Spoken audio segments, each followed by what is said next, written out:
Guys, Deluded Guna, you choosing Golo Kante. Happy Sunday, folks. I'm back again. Obviously, you just saw the Q&A. I somewhat always seem to do that in these vids. But like I said, thank you very much. I've waited and I've waited. You've got me on Snapchat. You've got me at several other things and giving me your questions. If I've missed you out, get in the comments. Forgive me. Sundays, Fridays, Sundays, Q&A day. So let's crack on, man. We've got a busy day of football today. We've got the FA Cup final, Carling Cup, Cat Yarabal Cup final, PSG are meeting Marseille.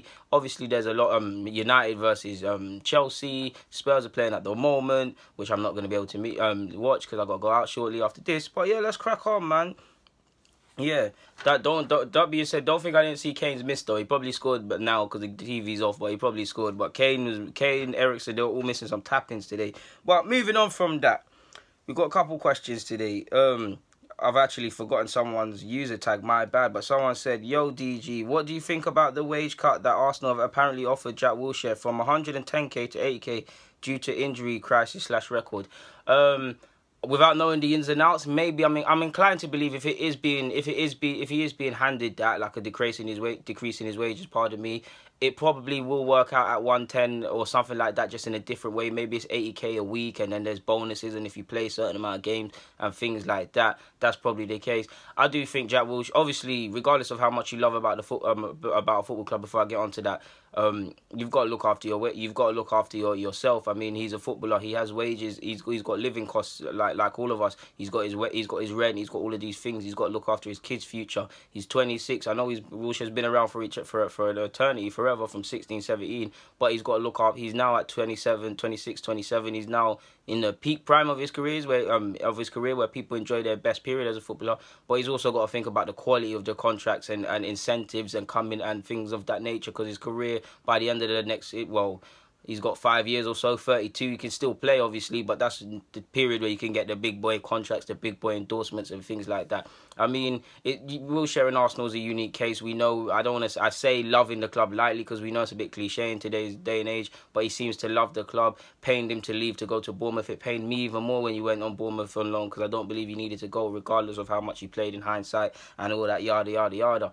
But I do believe a wage cut, if it is just a basic reduction, and I'm wrong, and it is that, I still think Wilshere will sign it. He loves the club. He feels comfortable here. He wants to stay here for life. But personally, if I was Jack Wilshere, I'm not gonna lie to you guys. Regardless of how much I love the club, I gotta look after my peas. I can't lie. I'm not trying. If it's an actual decrease, I'm not trying to hear that.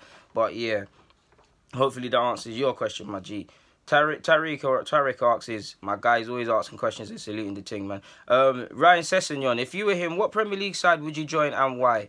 Ryan Sessegnon, firstly, if I was him, I'd stay at Fulham, to be honest with you. You're playing, you're scoring every week, the fans love you, you're getting confidence, you're 17, 18, however old you are, you've got time. That move is gonna happen eventually. That it's gonna happen. You're playing football. It's a rare case that in the Championship as well, that 17-year-olds are playing football week in, week out, being loved by the fans, being loved by your teammates, being allowed confidence from your manager to go out there and do that.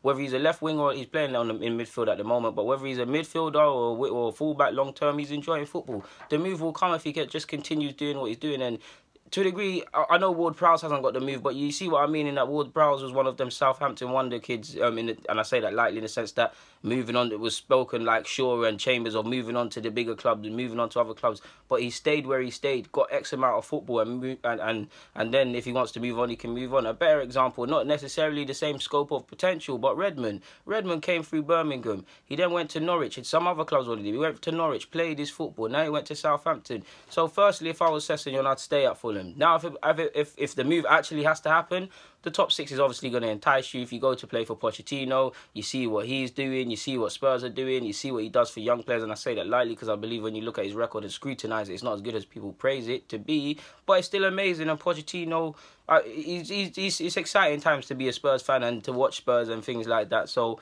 I'd go to Spurs, to be honest. And if you see Danny Rose, if Danny Rose does get the move he's spoken about previously in papers, you've got a slot there, to be honest with you. And who knows, like if Spurs go on to challenge for major trophies, there's that.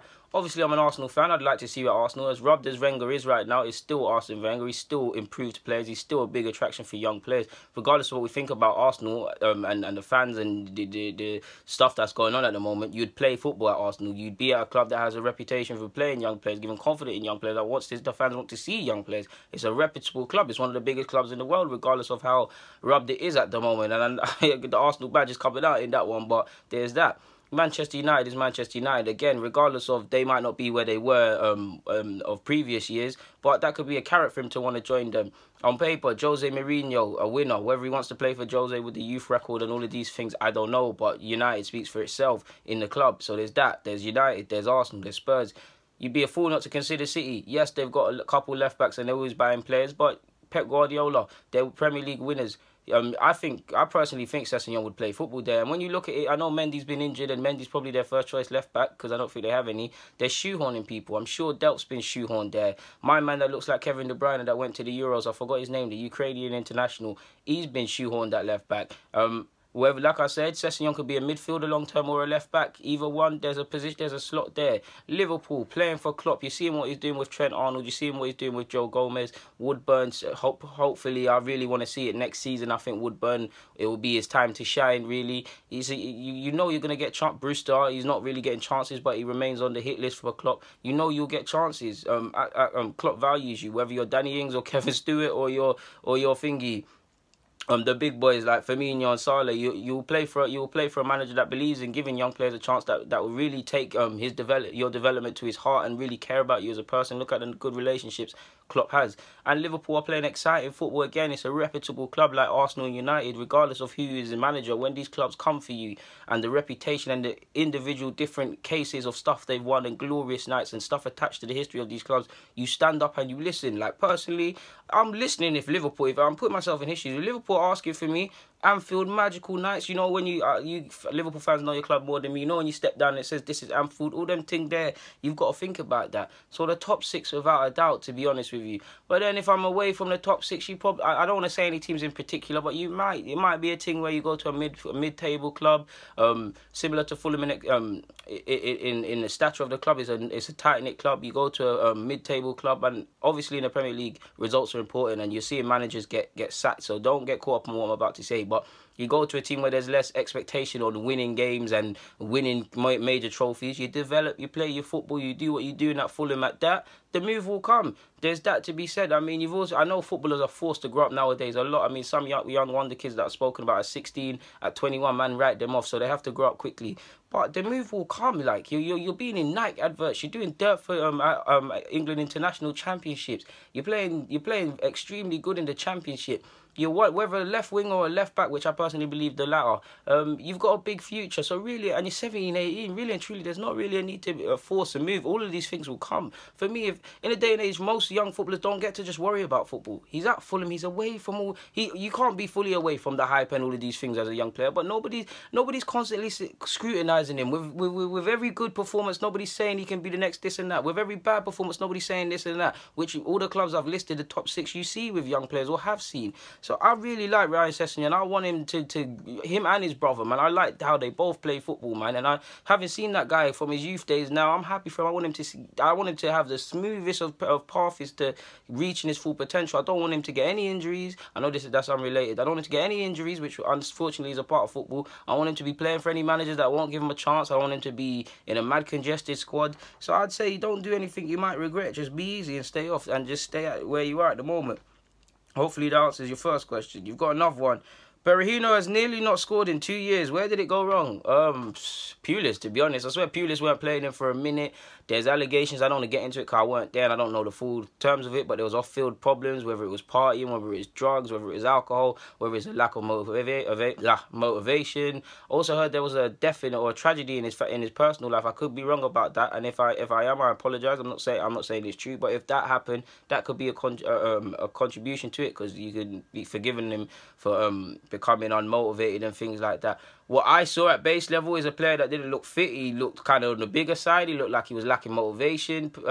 Not motivation that he doesn't want to play football, but more he's not really confident. He knows he's not going to get a chance. Pulis kind of killed all his chances at West Brom, and he just hasn't looked the same player since. He ain't really looked the same player at Stoke. He looks all right in patches, but it's not really knuckling down. This is a man who they were saying is going to join the likes of Sterling and these other young players pushing for England squads and them things there. So I'm not quite sure what's happened, to be honest, my bro, but I welcome conversation and I welcome your comments on that myself. Rex17 asks, thoughts on Arsene Wenger gassing up Wells about the new deal? Oh, bro, the man needs to stay fit before any new deal. I've not got nothing against Wells. We know he can't finish to save his life. But he's a good team player on his day, to be honest with you. And I've got a lot of time for Wells purely because he might not play good on the pitch all the time, but at least he's not active on Twitter talking nonsense. New deal, I'm not too sure. Maybe it's I would, on one hand, I want to give Wells a new deal because you could use him in games, but on the other hand, I want to just cut loose. He's on quite a bit of wages, to be honest with you. He's an English lad, so he's probably going to want to raise. Has he really justified a raise? Really and truly none. He's shown in patches that he can be a good contribution to the team, but has he really knuckled down a first team space? Has he really had any consistency in his game throughout his periods here? No. Saying that, though, I believe he scored around 29 at Manchester United, and I think he's on 22, 23 already at Arsenal, so maybe that puts it, maybe you could say he's improved his goal scoring, but I don't think a new deal is necessarily the best case, at least until we see an uptake in form or something from Wells. But it's a World Cup year. I don't know, to be honest with you. You've got another one. Opinion on Jay Lings, assuming you mean Jesse Lingard. He's not exactly. I preferred him when he was younger. For me, he had way more skill and agility than this man. Like he's more. Like nowadays, he's still a decent player, but he just doesn't look the same. I've got decent time for Lingard. I can appreciate him. He can score goals. He can pop up in the vital moment. He's a decent squad player. Shout out to Lingard. Stop dabbing at the Emirates and sending for Arsenal, though. But yeah. And you've lastly got, if you could change something about your past, what would you change? I don't really believe in crying over spilt milk. Don't get me wrong, I did at a time, but then I realised you can't go back in time. I mean, unless you're X-Man or something, or a superhero, you can't go back in time. So there's no point really crying about spilt milk. You can only look forward, to be honest with you. You can't go anywhere looking back. If you look back, you're not going to go at the same pace as if you were just looking forward. But if you were to ask me, I'd probably say maybe just pick battles a bit wiser. Like maybe I'm sure everyone would say that. Just there was times where you didn't necessarily need to argue, or you could have done a certain thing rather than you could have handled something a certain way rather than doing something. Whether that was physical, whether that was argumentative, whether that was just in words, things could have been conflict, especially could have been handled differently. And to be honest with you, and from a face card point of view, to be honest with you, if you handle things a bit differently, you learn how to play the game a bit more. And some of these things I only learned later on in my life. But you live and you learn, like I said, and you can't cry over spilt milk. So hopefully that answers your questions, my GG. So yeah, DNM9, asks, I don't know why your thing is messed up here. What's your best player in the EPL out of the top 6? Well, assuming let's start with City. City, it's either going to be David Silva, Bernardo Silva, Kevin De Bruyne, or Raheem Sterling. I'll go with Sterling. I want to say Kevin, but I'll go with Sterling. Sterling for City, Manchester United, probably Paul Pogba, Martial. Alexis is there, innit? Nah. Pogba, you know what? Pogba. So we've got Sterling, Pogba. Liverpool is easy. No, it's not easy. There's spare sick man there. It's probably going to be Salah now. Arsenal, Mesut Ozil, that's easy. Spurs, Harry Kane. Chelsea, Eden Hazard or Cesc Fabregas, to be honest with you. So hopefully that answers your questions, bro. I must admit, all them teams have some very nice footballers, so I'll change all of them answers the next time you ask me that, if you do ask me that. So yeah. Bello asks, news came out last week. News on the weekend came out. That Aubameyang wants Dembele at Arsenal, and what this is worded so poorly, boy. I don't know how this copy and pasted, but let's start again. News on the weekend came out that Aubameyang wants Ousmane Dembele at Arsenal, and Alderweireld becoming Campbell 2.0. Is there any chance for this to happen, or is it just talks? I'm so sure I answered this question before last week, and I'm so sure you commented saying that I didn't. I could be wrong, but I'm positive I started on that. No chance of Alderweireld. I mean, you can make up your own reasons. Ousmane Dembele, I'd love him to come, but if you saw how he played yesterday in their win, Barcelona's win, where Suarez bagged his hat-trick, why would they sell him? And are Arsenal going to give them 100 mil or so? I can't see that happening, so that's all nonsense to me, G. Ryan asks, do you listen to iCity Boys? Well, assuming you mean Nines, Scraps, and all of them guys, Funds. What's my man's name again? Oh, Trapstar, Toxic. Toxic? Why does it toxic sound worse? Sound like I'm not saying it properly. Trapstar, Toxic. Yeah, that sounded mad weird. But either way, yeah, I listen to all of them if that's what you're speaking about. Fats as well. So yeah, man. In fact, I was listening to Scraps' Different Cloth in the gym the other day, and I'm gonna listen to it when this video is done. So yeah. Next question. Again, these usernames are not here, but DG, we obviously like leadership in the summer. We brought a player with strong leadership. If in the summer we brought a player with strong leadership, do you think we can make a difference right away in the mentality of the team? No, you can't. One man cannot inspire everyone. One man can inspire a fire in someone's belly to become a leader, but you can't inspire them. One man can't. We said this about Mustafi, and Mustafi has made a difference. We said he's vocal and all of these things. Has he essentially made a difference? It needs to be a mentality. It needs to be 11 winners, 11, and it doesn't necessarily, winners doesn't mean necessarily silverware. Winners is how you carry yourself. How do you hold yourself accountable when you play well and when you play bad? When you play bad, yeah, you dig yourself out, but then you look for ways to go forward. Do you take the rough with the smooth? I don't believe any sort of one player coming in can install that. Only a manager can, and I do believe these players are more motivated to play for Wenger more than you and I and everybody else gives them credit for, but clearly they're not motivated enough to bring the mad changes that this club needs to become consistent and dominant and competitive at the level that we brought to the Emirates for and that all the fans want. So yeah, bro, I don't think any one signing in the summer can change any of that. So yeah. Lastly, Travisor asks, I've got a question. In your intro, you say N'Golo Kante. Is that your name or is just that part of the intro? I mean, I'm pretty sure my name's not YouTube's N'Golo Kante, bro. No, of course it's not.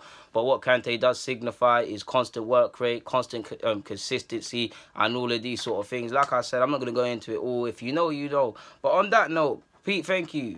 People, thank you very much for these Q&A questions. It means the world. I just suddenly got a flashback that we're playing, Arsenal's playing City today, so obviously a good thing that I've done this now. Like I said, thank you for the Q&A questions. Get in the comments with some more. I've enjoyed that one thoroughly. Let me get out of your hair, and it's a nice Sunday. Enjoy your day. Arsenal fans, pray for the hope for the best, prepare for the worst, and we go again if the latter happens. So yeah, YouTube's N'Golo Kante. Thank you for the Q&A. I'm out.